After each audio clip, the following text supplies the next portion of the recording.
You made a brilliant move to join In the Trenches with Dave Lapham, brought to you by First Star Logistics today, because we have the man, the information man.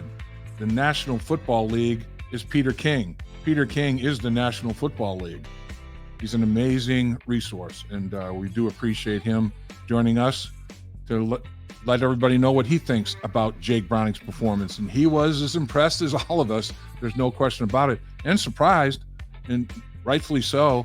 He talks about that. He talks about what that means for the Cincinnati Bengals. He talks about the NFL in general and how tight a race it is for playoff perspective. There's going to be basically a relay race to the finish in the National Football League. Who's going to run the final leg? Who's going to get the baton and finish that race? Who's going to qualify for the National Football League playoffs? Bengals are still in the hunt. They're not dead. In fact, their heartbeat's pretty strong.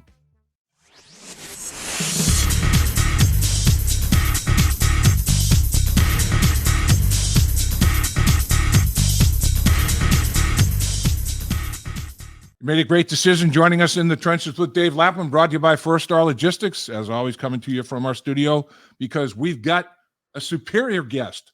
We have the information man in the National Football League, the award-winning, the best, the greatest, Peter King. How are you, sir? Oh, stop it, Dave. You just love me, that's all. You're the man. I do love you. Well, like thank a brother. you so much. So, what'd you think? I mean, how about Jake Browning going out and spinning it like he did and making a statement? He made himself some money potentially, Peter, didn't he? Well, I mean, look, this game reminds me exactly of what Jarrett Stidham did last year. You know that name, Jarrett Stidham? He was the Raiders' backup quarterback. Jimmy Garoppolo went down. They're facing the number one defense in football, and Jarrett Stidham in the 49ers. And Jarrett Stidham in his first start in the NFL threw for, I don't know, maybe 370, 360. Just totally lit it up. And the Raiders, who had no business being on the field with the 49ers, almost beat them. This game really reminded me of that because, look, Jake Browning's not even a household name in his own household. And, you know, it's to see something like that. And Dave, listen, I got a lot of opinions about this, but probably my two biggest ones are that you can say that, okay, the season's over without Joe Burrow, and that's what probably most people thought. Mm-hmm. Okay. And, you know, there's something that sometimes we forget in all this. It's not only the human element, it is the competitive element. Because think about if you're Zac Taylor. Think about if you're Brian Callahan. Okay. Think that everybody in the outside world thinks it's over. And don't you really love that? You know, don't you love that kind of challenge? I mean, nobody loves having to play without one of the 3 or 4 best quarterbacks in football, obviously. But that's the cards you're dealt. So stop crying about it and figure out a way to try to win these games and sneak into the playoffs. That's one thing. But the second thing I really thought about this game, as you watched it unfold, and, you know, Dave, you're in the stadium, so I don't know what exactly you expected. Okay, but so I'm sort of a totally innocent bystander in all this. Sure. But I watched the Bengals on the first series, and you could just tell. All right, I could just tell they're trying to protect Jake Browning. Everything is short. Trying to get the ball to Jamar Chase in space a couple of times. One of those throws, you know, Chase lost 3 yards. Right. You know, and I would love to know at that point, I'd love to know after that first series, Jaguars go right down. You know, they go right down the field after that. And they basically say, okay, the Bengals have to be saying, hey, listen, let's stop pussyfooting around here.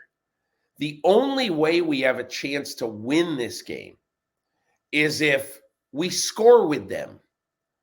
And I am looking at this game, quite honestly. I'm looking at this game, and the next series, when you watch the next series, what I thought was so interesting about the next series is that they started to allow, all right, they started to allow Jake Browning to throw the ball. Not a lot on the next series, but they started, all right? And then on the third series, okay, you basically at that point, you throwing downfield to Jamar for whatever, 15 or 18 yards. You're throwing downfield to Trent Irwin.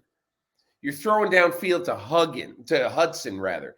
Throwing downfield to Higgins. And all of a sudden, you say, my God, this guy can do it. And it really, you know what it reminded me of? Honestly, this is a weird thing to say.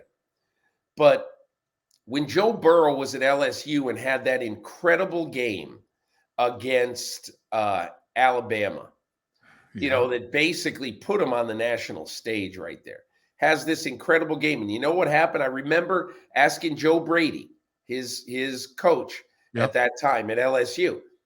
I said, you didn't think it was important in a game like this for all the marbles, biggest game of Joe Burrow's life, to get him some confidence by throwing the ball around a little bit, making some sure completions?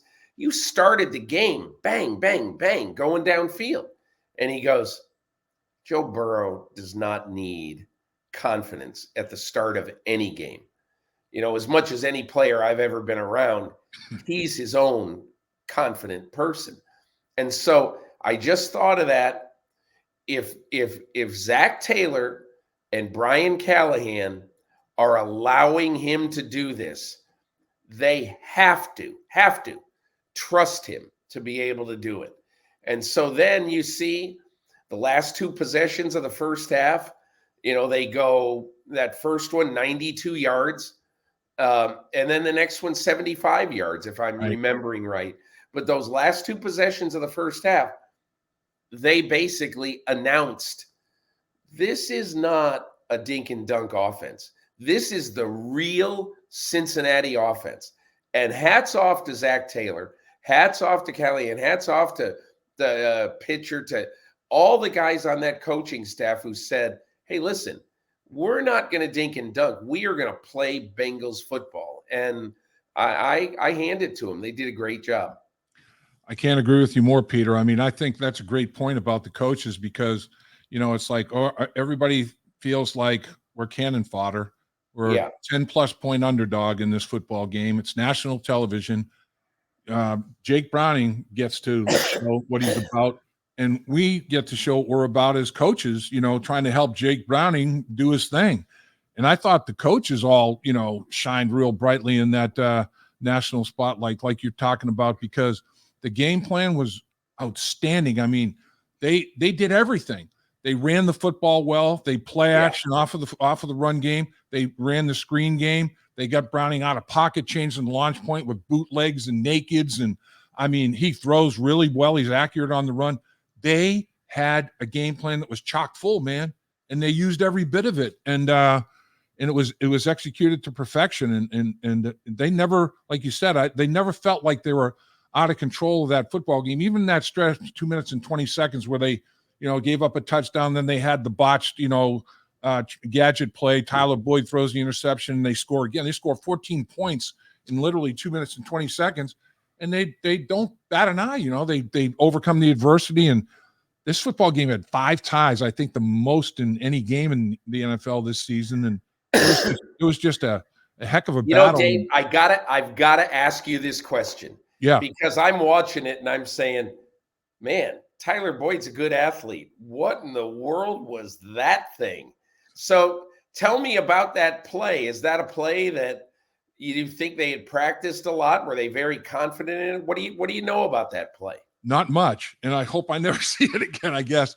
I mean, I hadn't seen it much. And they obviously it was ill-timed. It was, I think Jake might have slipped or fallen or something. Yeah. And the whole thing got mistimed. And in retrospect, Tyler Boyd, throw it away or run it. Yeah, exactly. That's what I thought. Yeah. I mean, look, Tyler Boyd is thinking to himself, I'm sure, okay, here's my chance.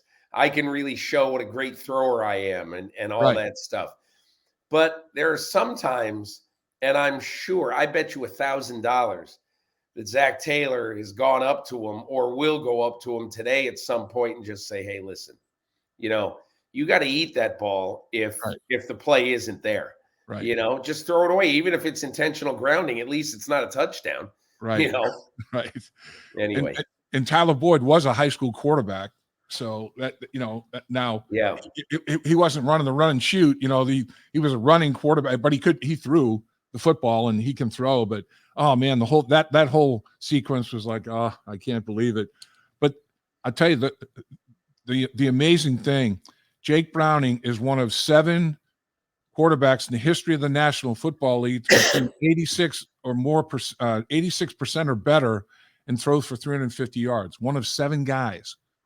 That's unbelievable. To do it in his second NFL start is literally mind-boggling. On national television in front of the whole world, like Zach said, he lit the world up, made some money for himself, I think, man. Hey, no Dave, so tell me something. Yeah. I've never met Jake Browning. I have no idea anything about him. What kind of guy is he? Tell me about him. Very interesting, Peter. You like to have your backup quarterback have a lot of the same traits in terms of playing the game of football as your starter. They have the same approach, the same mindset. They're like so even keeled. They don't get high with the highs, low with the lows. They're just steady Eddie, man. And that's how Jake is. Jake's like, I haven't plateaued. I don't feel like I've plateaued. After the game he's talking about, and he didn't get too down after the Pittsburgh game. It was a tough game in bad weather. I know I can do better. I mean, these guys are very, very similar in their approach to the game of football. I think in life in general, because Jake Browning's had to overcome adversity after adversity just to continue to play in the National Football League. So there's a lot of similarities there. And they both have very high football IQ. They like the way Jake can throw the football on the move like Joe can. There's a lot of similar skill sets and a lot of similar mentality and approach to the game. That's why they feel like they had a backup quarterback that they didn't have to change anything offensively. It was just like, all right, what do you like best? What should we stay away from? And Jake's answer was, just call plays you think you need to call to win the game. I'm good with all of it. Just let it roll. That confidence in yourself is key. Yeah. I'll tell you what I find interesting, because I ended up going online and looking at his college career. Yeah. I say this about Brock Purdy all the time, that, the reason why Brock Purdy hit the ground running in the NFL, I think, is because he had 46 starts in a Power 5 conference. Yep. I mean, that is a big, big deal. And if you look at Jake Browning, okay, you look at a guy who, I don't know how many starts he had, probably had almost the same, 45, whatever. I don't know. Yeah, over 50. Yeah. Over so 50. He won 39 games. He set a record. He won 39 games at Washington and set a conference record. Wow. Well, and guys like that, you might look at him and you might say, the guy's not a great NFL prospect. The guy, here's what it is I find with Brock Purdy. And I'll tell you a quick story. I covered the first game that he played in a year ago this week, or the first game he played a lot in. It was the game against Miami, where Jimmy Garoppolo got hurt and he was going to be out for the year most likely. And now here comes Brock Purdy. Right. Last pick in the draft. Everybody said the 49ers season is over. And so I watched him and nothing fazed him. Absolutely nothing. Shanahan called the exact game he was going to call for Garoppolo. Made some big throws in the game. They killed the Dolphins that day. And I remember after the game, George Kittle had a great line. He goes, it's not only that Brock played a lot of football in college, but it's that he lost a lot. I said, what do you mean? And he goes, you have to understand that when you're losing games, against great competition, all that does is make you say, well, here's what I have to do to work harder, or to be better. I got to work hard. I've got to go do this and all that. And so it just strikes me with the way you describe Jake Browning is that one of the worst things you can do, honestly, is have rabbit ears, is pay any attention whatsoever. Like after that game, I'll never forget, I said to Brock Purdy, hey, Brock, I said, next week in your first NFL start in this stadium, the guy on the other side of the field is going to be Tom Brady. I said, how do you feel about that? He goes, cool. He's been playing football longer than I've been alive. And I just said to myself, okay, this guy can handle this. I think he can handle it. And he just sort of shrugged it off. And I'm sure Jake Browning is the same way. The only thing that can help him right now is having full attention on Joe Burrow, his quarterback coach, his coordinator, his head coach. Just be fed by them and just ignore idiots like me who say the Bengals season is over, because it doesn't matter. It doesn't matter. All the stuff that is said on the outside simply doesn't matter. You're right. It's don't listen to the outside noise, tighten the focus, all that good stuff.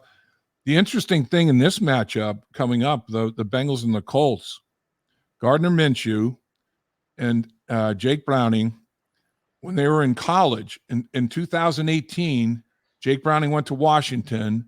Gardner Minshew went to Washington State. They played the Apple Cup, the big rivalry game. And 16th ranked Washington upset 7th ranked Washington State. Jake Browning upset Minshew that day, and it was a big win. And you're right, though. Jake Browning, bunch of college experience, went to high school in California. He set national passing records in high school. Ridiculous numbers, like 12,000 yards plus or whatever. It was crazy. So he's won at a high level in high school, at a high level in college. Now he's got his first NFL victory. Who knows? Who knows what it might lead to? It's a crazy deal.